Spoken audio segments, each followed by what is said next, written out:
दोस्तों, RS study circle में आपका स्वागत है।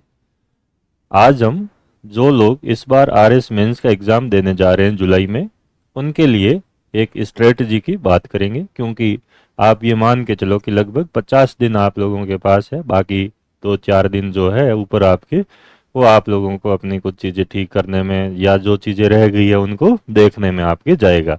तो पहली बात तो हम इस पर करेंगे कि उनको अभी नेक्स्ट जो 50 डेज है उसमें किस तरह की स्ट्रेटजी अपनानी चाहिए। और दूसरी बात, जो मेंस में जो आपके बेसिकली जो कैलेंडर जो वर्ड्स है, पुचले जो शब्द पूछे जाते हैं आपके क्वेश्चन के आगे, हालांकि यूपीएससी में ये ज़्यादा मायने रखता है, लेकिन अब आरपीएससी में भी, आरएस के एग्जाम में भी जो है आपके ये काफ़ी मायने रखने लग गए हैं। तो इनके बारे में अपन डिस्कस करेंगे। तो सबसे पहले अगर अपन बात करें आपके, तो वो मुद्दा जो है वो आपके ये है कि जो आपको स्ट्रेटजी यानी कि 50 डेज की क्या रणनीति आपको अपनानी है।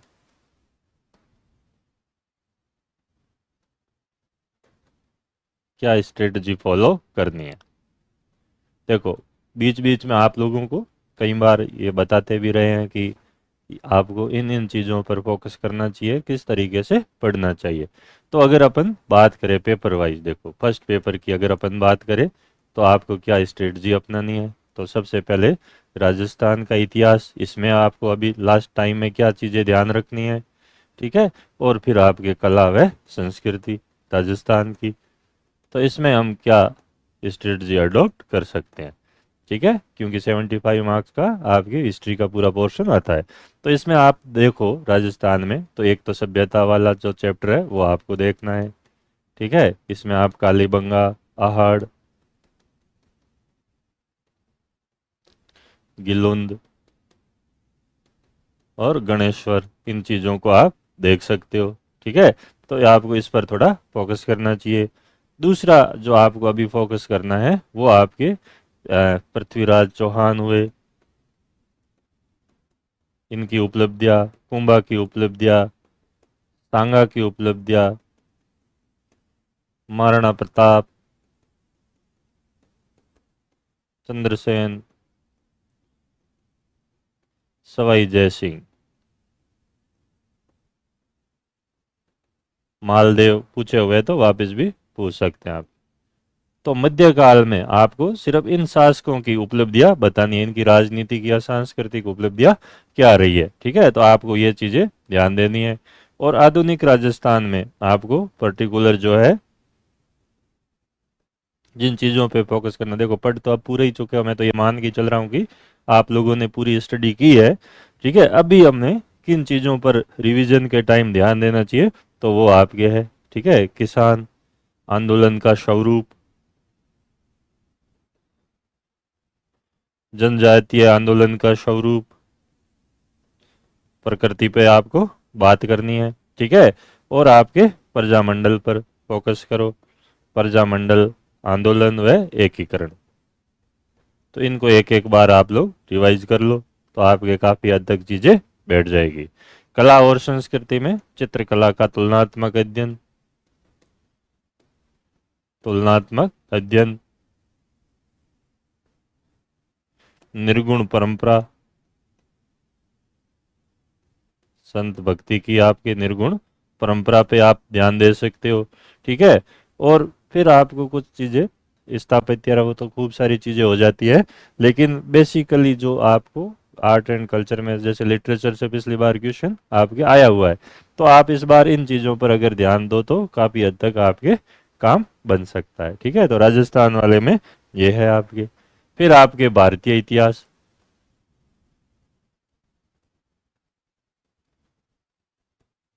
कला व संस्कृति, इसमें हमें क्या चीज़ ध्यान देनी है, ठीक है। तो स्थापत्य से आ रहा, तो इस बार आपके ये पूछ सकते हैं, गांधार, मथुरा, अमरावती, बरहुत, सांची, स्तूप, तो स्तूप और मूर्ति कला, इसके बारे में वैज्ञानिक साहित्य एक बार आप देख सकते हो, पूरा पर्टिकुलर आपके गुप्त काल का, इस पर आप ध्यान दे सकते हो।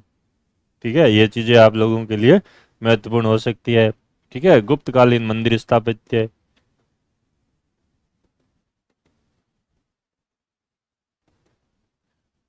और चौलकालीन मंदिर स्थापत्य, ये आप थोड़ा सा देख लेना। ठीक है, खलजी और तुगलकों का, तुगलक स्थापत्य का तुलनात्मक अध्ययन,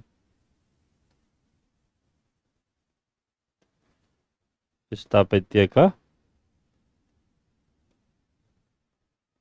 तुलनात्मक अध्ययन,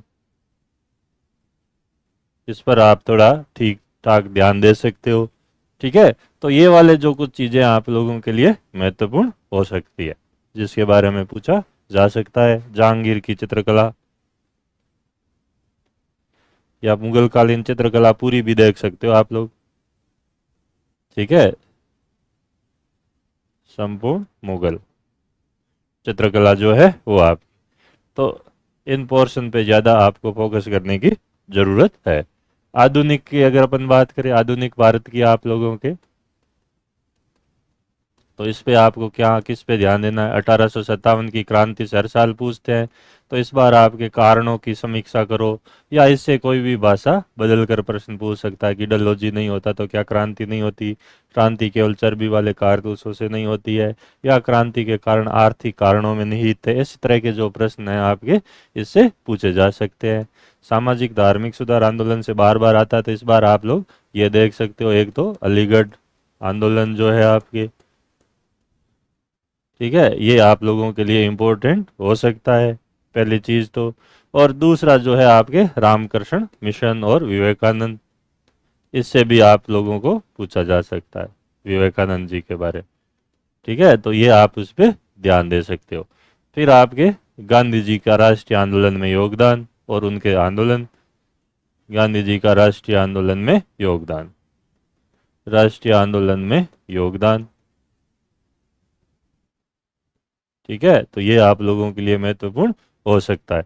तो ये जो टॉपिक है आपके, और फिर 1947 से, ये आप थोड़ा सा इस पर भी ध्यान दे देना। इसके बीच में जो भी आपकी प्रगति हुई, विकास हुआ, उसके बारे में आप लोगों को पूछा जा सकता है। व्यक्तित्व में जो है आपके खान अब्दुल गफ्फार खान है, जद्दो नांग है, ठीक है, इनके बारे में, रानी गौडिल्य है।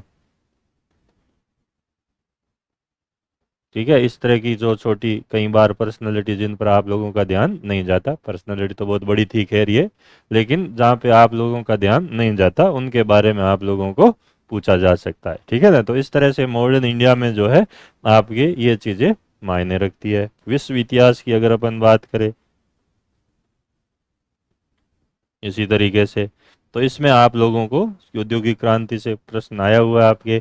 इस बार मार्टिन लूथर और धर्म सुधार आंदोलन महत्वपूर्ण हो सकता है आप लोगों के लिए।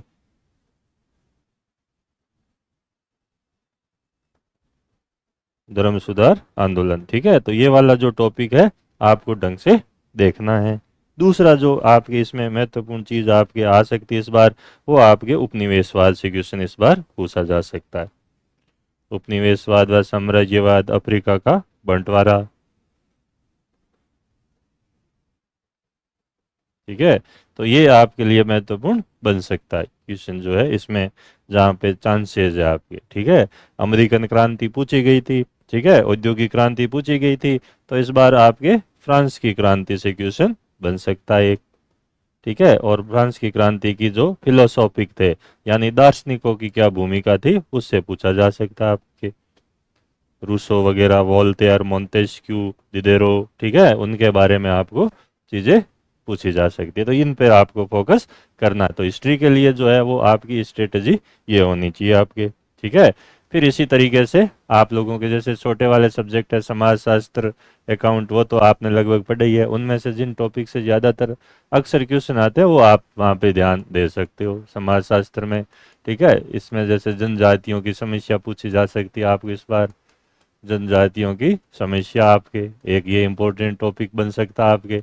दूसरा आपके वापस वही सांस्कृतिकरण हमेशा पूछते हैं, तो इस बार आपके जो है वर्ग व जाति पूछी जा सकती है। इनसे आपके चांसेस ज़्यादा है। सोशियोलॉजी में जो क्वेश्चन आते हैं आपके, ऑडिट, अकाउंट जो है, और मैनेजमेंट में जो बेसिक आपको लगभग लगभग उनको कवर करना है, क्योंकि एक आध क्वेश्चन चला जाता तो जैसे इस बार कईयों की टॉपिक्स में हालत खराब हुई, वैसी आप लोगों की नहीं होनी चाहिए। अर्थशास्त्र में जो है आपके करंट में जो भी पिछले जो आपके 6 महीने में करंट के जो भी टॉपिक है, करंट के टॉपिक, ठीक है, और एक साल के अंदर की जो भी महत्वपूर्ण स्कीमें हैं आरंभ की गई स्कीम वगैरह, वो आपके पूछी जा सकती है। इस बार हरित क्रांति वापस इम्पोर्टेंट हो सकती है आप लोगों के लिए। ठीक है, उपलब्धियों का मूल्यांकन करो, उपलब्धियों का मूल्यांकन, ये आप लोगों के लिए महत्वपूर्ण है। पीपीपी मॉडल भी महत्वपूर्ण हो सकता है आपके, किस तरह के मॉडल अपनाए जा रहे हैं, कौन सा ज़्यादा सूटेबल है और इनकी कमियां क्या रही है आपके। ठीक है, और राजकोषीय प्रबंधन के बारे में थोड़ा बहुत देख लेना आप, फिजिकल मैनेजमेंट के बारे में। तो इकोनॉमिक्स में आपके इन इन चैप्टर से ज़्यादा क्वेश्चन आ सकते हैं। बाकी आर्थिक वृद्धि और विकास जो है ये आपके महत्वपूर्ण है ही, समृद्धि और विकास। ठीक है, लेखांकन, हरित लेखांकन वगैरह, ठीक है, ये आपके, तो ये मेन मुद्दे हैं जो इकोनॉमिक्स वाले पोर्शन में आपको पहले पेपर में पूछे जा सकते हैं। फिर आपके आता है सेकंड पेपर। इसमें सबसे पहले आपके एथिक्स की बात करें अपन, नीति शास्त्र की, तो इस बार आपके लिए ये महत्वपूर्ण है, गीता पूछी हुई है। ठीक है, तो इस बार कांट जो है वो एक तो आपके लिए सबसे महत्वपूर्ण है। ठीक है, कांट और गीता का तुलनात्मक अध्ययन भी पूछा जा सकता है आपके।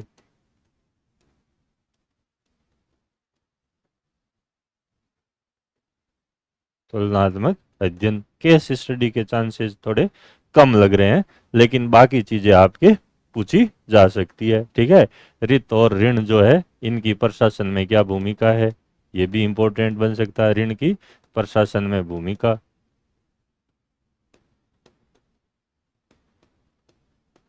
नैतिक निर्णय बनाम नैतिक दंड पूछा जा सकता है।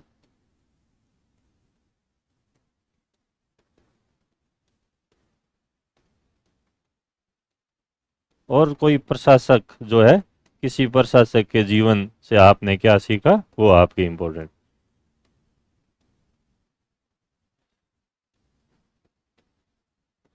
क्या सीखा।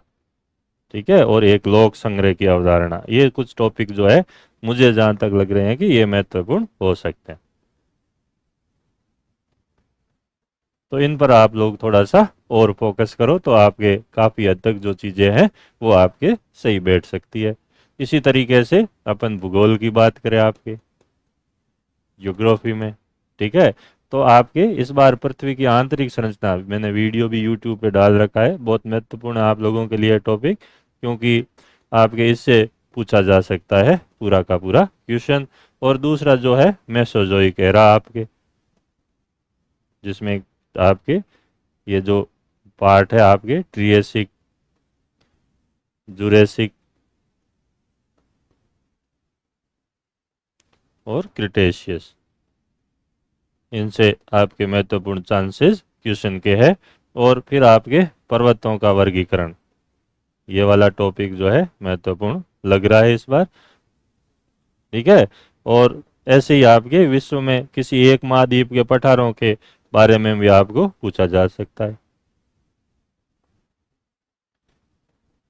पठार। और आपके जी के ना मध्य एशिया की भू राजनीति इस बार इम्पोर्टेंट है आपकी, इस पर मैं अभी एक क्लास भी लूंगा आप लोगों के लिए जियो पॉलिटिक्स पे। ठीक है, तो ये आपके टॉपिक है जहाँ पर आप लोगों को, ठीक है ना, कुछ चांसेस विश्व भूगोल में बन सकते हैं आपके।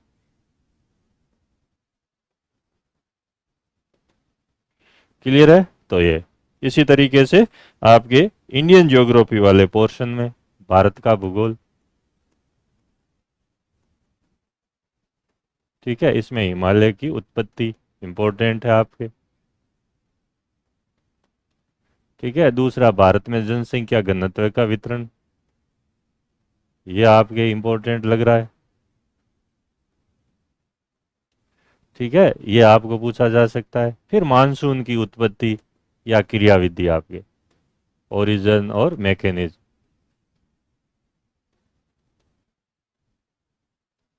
ठीक है, तो ये वाले जो टॉपिक है ना, ये आपके इंडियन ज्योग्राफी में इम्पोर्टेंट है। फिर जैसे भारत में कोई पहाड़ियाँ है, पर्वत है, पश्चिमी घाट जैसे पिछली बार पूछा था, तो पूर्वी घाट की पहाड़ियाँ है। शिवालिक का पूछा तो मध्य हिमालय पूछ सकते हैं आपके। ठीक है ना, वो सारी बातें और आपके इम्पोर्टेंट है। और पूर्वांचल की पहाड़ियाँ, मिसमी, मिरी, अबोर, डफला, ये सारे आपके, इनसे जो है आपकी चीज़ें हो सकती है। राजस्थान में जैसे है आपके, तो गैर परंपरागत ऊर्जा स्रोत, बिल्कुल आप लोग इस बार ढंग से देख के जाना।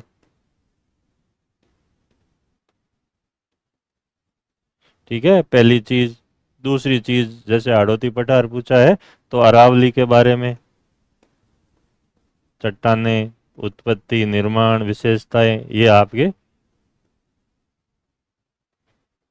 क्वेश्चन जो है महत्वपूर्ण हो सकता है। ठीक है ना। और राजस्थान में खनिजों का वितरण। ठीक है, धात्विक लोहा वगैरह, इनके बारे में जो है आपको कुछ चीजें पूछ सकते हैं। ठीक है ना। तो ये आपके, और फिर कोई नदियों के बारे में आपको आए पूछा जाए, तो जैसे अरब सागरीय अपवाह तंत्र पूछा जा सकता है आपको।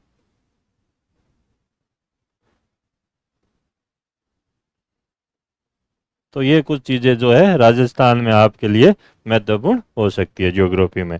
ठीक है। इसी तरीके से विज्ञान में और विज्ञान प्रौद्योगिकी में, तो सामान्य विज्ञान से चीज़ें आपके आ सकती है। चुंबकत्व है, ठीक है, पोषण है, रोग है, इनसे आपको कुछ चीज़ें पूछी जा सकती है। संक्रामक बीमारियां या महामारी है। फिर आपके जो तकनीक है, टेक्नोलॉजी, उसमें आपके नैनो, ये पूछी जा सकती है। और जैव प्रौद्योगिकी से भी कुछ चीज़ें हो सकता है आप लोगों को पूछ ले। ठीक है। बाकी जितने भी रिसेंट जो आपके टेक्नोलॉजी है वो इम्पोर्टेंट है, जो जोड़ी गई है आपके पिछली बार सिलेबस में। ठीक है ना। तो उससे रिलेटेड जो चीज़ें हैं वो आपको देख के जानी है। जैसे आइज वाला ये क्वेश्चन तो आपके आए हुए हैं आपके। ठीक है ना। तो बाकी सामान्य पीएच वगैरह इनसे रिलेटेड, ठीक है ना, क्वेश्चन जो है वो आपके पूछ सकते हैं इस बार। तो साइंस एंड टेक्नोलॉजी में आपको ये कुछ चीज़ें ध्यान रखनी है। फिर हमारा जो थर्ड पेपर है आपकी, ठीक है, तो करंट में जो है आपके कोई भी संवैधानिक मुद्दा जो पिछली बार इम्पोर्टेंट रहा हो, आप सुप्रीम कोर्ट में ऐसे कोई इश्यूज गए हो, ठीक है, और निर्वाचन प्रणाली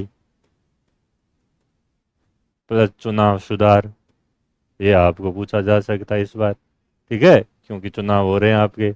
या चुनाव आयोग की भूमिका, इसके बारे में आपको पूछ सकते हैं।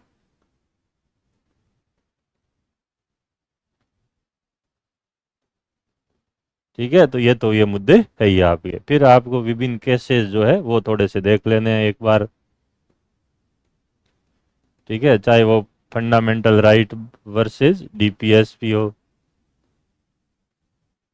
ठीक है ना, उनके बारे में जो मुद्दे हैं आपके, ठीक है ना, वहाँ से, ठीक है, आर्टिकल 21 और इसमें जुड़े हुए मुद्दे हो, इन सब चीज़ों के बारे में थोड़ा आपको ध्यान रखना है। और नई विधि कानून संहिता जो है वो, क्या संविधान का भी पुनर्लेखन होना चाहिए। जैसे अपन ने नई कानून विधियाँ बनाई है, तो ऐसे मुद्दे भी पूछ सकते हैं आपको। ठीक है। और जो गत्यात्मकता वाला टॉपिक है, उससे कुछ चीज़ें आप थोड़ी सी ध्यान रखना, तो ये आपके लिए महत्वपूर्ण हो सकता है। बाकी इंटरनेशनल रिलेशन में जो है आपको कुछ ऑर्गेनाइजेशन, यही आपके इन्हीं के बारे में हो सकता है वापस आपको G21 की जगह 21 हो गया, तो इनसे आपके चीज़ें पूछी जा सकती है। तो ये मेन मुद्दे हैं आपके पॉलिटिकल साइंस वाले में। पब एड में जो है आपके नवीन लोक प्रबंधन, सामान्य जब वर्सेस विशेषज्ञ, ठीक है, और इनके जो डीएम है, एसडीएम है, तहसीलदार है, के कार्य, इनसे चीज़ें आपके, और प्रशासनिक सुधार वाला जो टॉपिक है आपके,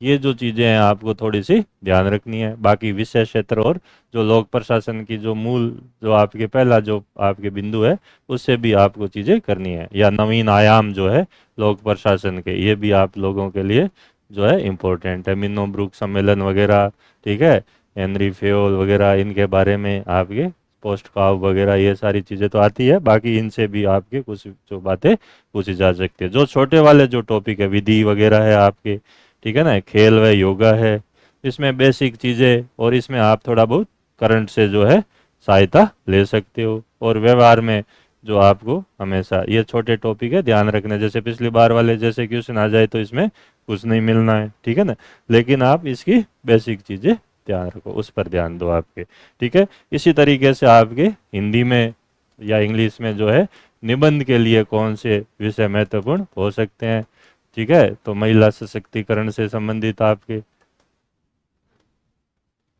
दूसरा पर्यावरण के मुद्दे, ये इम्पोर्टेंट है। तीसरा है राजस्थान में लोकगीत, मेले त्योहार पूछे गए हैं, लोकगीत पूछ सकते हैं आपको, ठीक है, उनकी क्या भूमिका है आपके कल्चर के प्रिजर्वेंस में या सांस्कृतिक संरक्षण में, ठीक है ना। फिर आपके अंतर्राष्ट्रीय राजनीति से जुड़े हुए कुछ मुद्दे हैं, प्लस विदेश नीति, तो भारत की पड़ोसी देशों के साथ क्या नीति रही है, जो अपन वहाँ पढ़ते हैं आईआर में, वो आपके। और अंतर्राष्ट्रीय राजनीति में जो है आपके अंतर्राष्ट्रीय आतंकवाद, अंतर्राष्ट्रीय आतंकवाद, या आपके संघर्ष के क्षेत्र, कॉन्फ्लिक्ट जोन, पश्चिम एशिया, इजराइल फिलिस्तीन, मानवाधिकार के मुद्दे, ये इंपॉर्टेंट आप लोगों के लिए हो सकते हैं इस वाले टॉपिक में, ठीक है ना।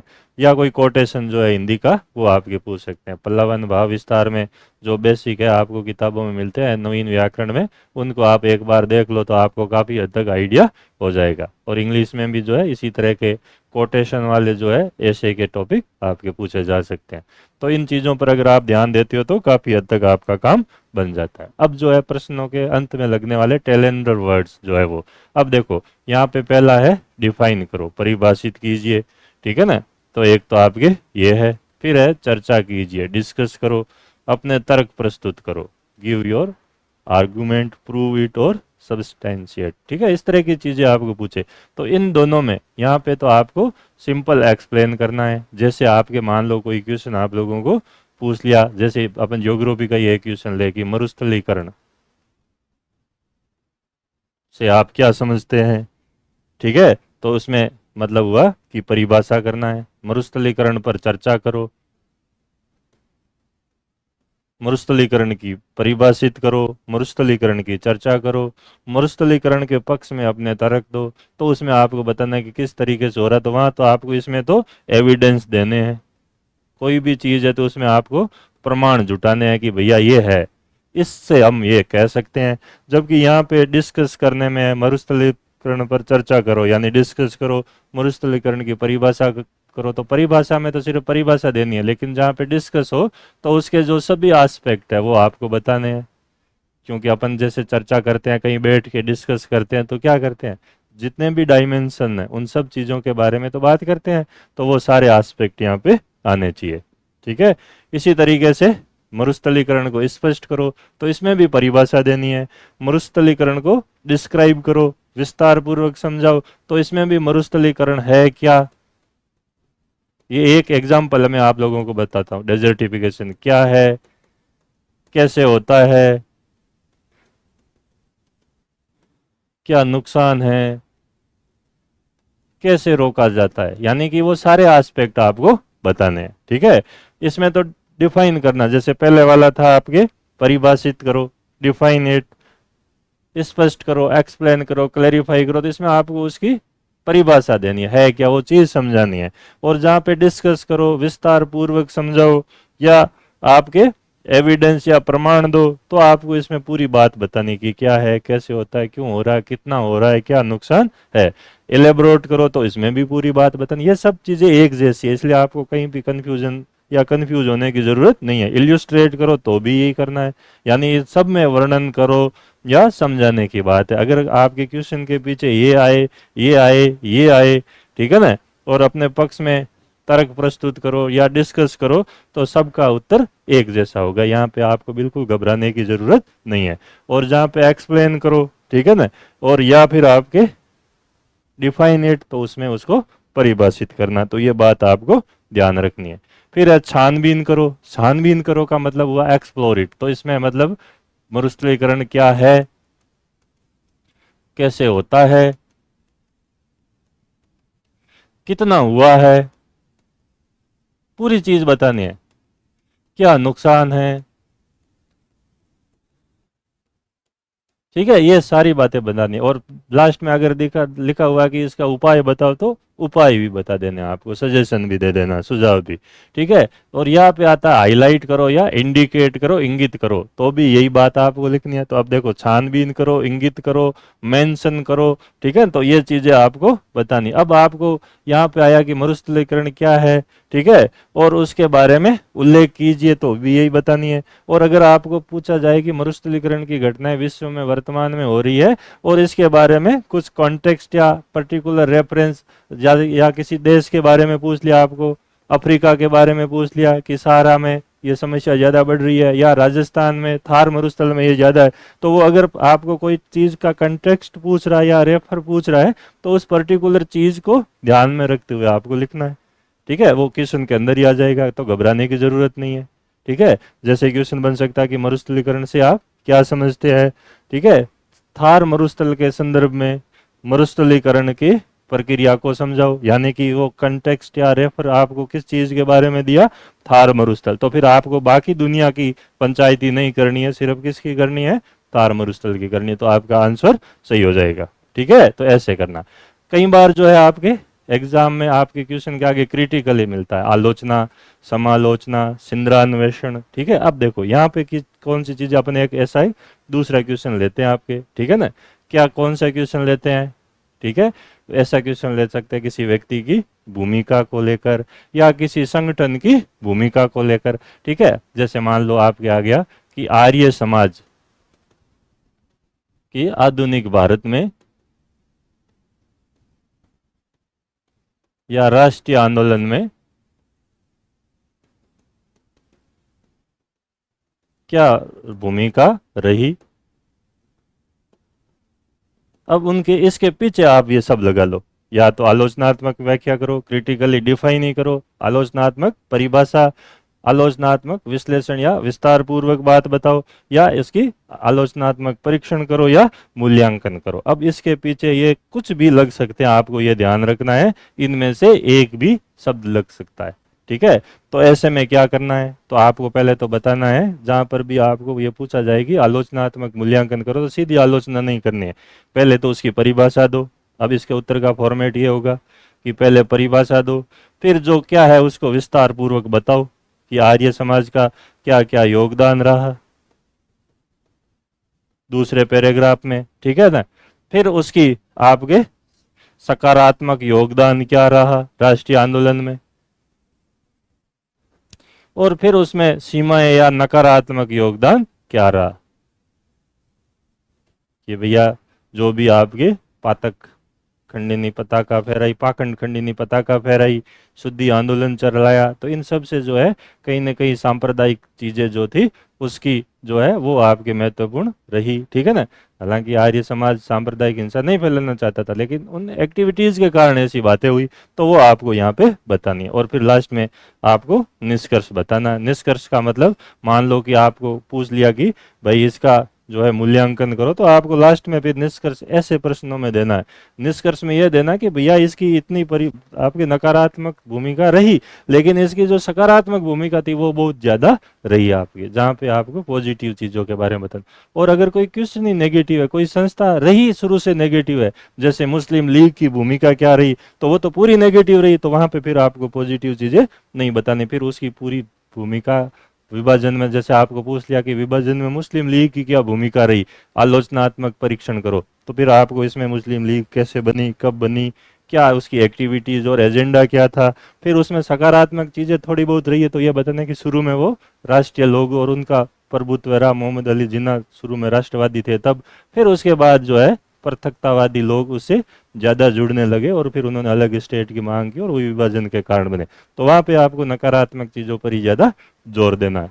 और जहां पे आपको लगता है कि पॉजिटिव एस्पेक्ट है किसी चीज का, ठीक है, जब अपन किसी चीज का वजन करते हैं तो आपको लगता है कि जो पलड़ा नकारात्मक है वो हल्का है और सकारात्मक वाला भारी है, तो फिर उस पर आपको फोकस करना है, तो फिर आपका ये क्वेश्चन का आंसर सही हो जाता है आपके। ठीक है, तो ये कमेंट, ठीक है, समीक्षा करो, इसमें भी इसी तरीके की जहाँ परीक्षण करो, एनालिसिस करो, विवेचना करो, ठीक है, इन सब में जो है आपको सकारात्मक और नकारात्मक दोनों पहलुओं पर जोर देना है और फिर अपना जो है लास्ट में निष्कर्ष निकालना है। निष्कर्ष में वो चीज होनी चाहिए जो इतिहासकारों ने मानी है, न कि आपके व्यक्तिगत विचार होने चाहिए। ठीक है ना, जो वास्तविक भूमिका रही है वो चीज जो एक्चुअल में जो स्थिति थी वो आपको 2 लाइन में बतानी है यहाँ पे। ठीक है ना, इससे बड़ा निष्कर्ष नहीं लिखना है। कंपेयर करना है तो आपको दोनों के बीच में समानता असमानता क्या थी दोनों चीज आएगी कंपैरिजन में। ठीक है, सिर्फ असमानता ही नहीं आएगी। जैसे आपको पूछ लिया कि जैन और बौद्ध धर्म के बीच तुलनात्मक अध्ययन करो, तो पहले समानता बतानी है फिर असमानता बतानी है। ठीक है, अंतर का परीक्षण करो, तो वो जब ऐसा क्वेश्चन आ जाए तो अंतर बता के, यानी कि दोनों की यहाँ तो अंतर लिखा हुआ है सीधा, तो अंतर बताना है तो असमानता लिखनी है और फिर उस असमानता का एग्जामिन करना है कि ये वास्तविक अंतर था या नहीं था, इस चीज पर आपको जोर देना है। ठीक है, इसी तरह एग्जामिन सिमिलरिटी, तो वहां अंतर का परीक्षण है या समानता का परीक्षण है, तो यहाँ पे आपको समानता का परीक्षण करना है। कैसे, जैसे अपन ने कह दिया कि मेसोपोटामिया भी नगर थे, सिंधु में भी नगर थे, इसलिए मेसोपोटामिया के लोग सिंधु घाटी के निर्माता थे, हालांकि ये सिलेबस में नहीं है लेकिन एक बता रहा हूं। तो फिर आपको यहाँ पे समानता का परीक्षण करना है कि केवल बाहरी तौर पर नगरीय समानता है लेकिन सिंधु घाटी में नगर नियोजन था, जल निकास थी, वैसी मेसोपोटामिया में नहीं थी। तो ये आपने क्या किया, उस समानता का परीक्षण किया अंदर घुस के, और फिर लगा कि वो समानता तो ऊपरी तौर पे है जबकि हकीकत तो कुछ और है। तो वो इस तरह की प्रश्नों में इस तरह से आपको आंसर लिखने हैं। तो ये चीजें आपके क्लियर हुई होगी। फिर आपके स्वरूप और प्रकृति है, तो इसमें कोई चीज है क्या वो बतानी है, यानी उसके कितने डायमेंशन हो सकते हैं।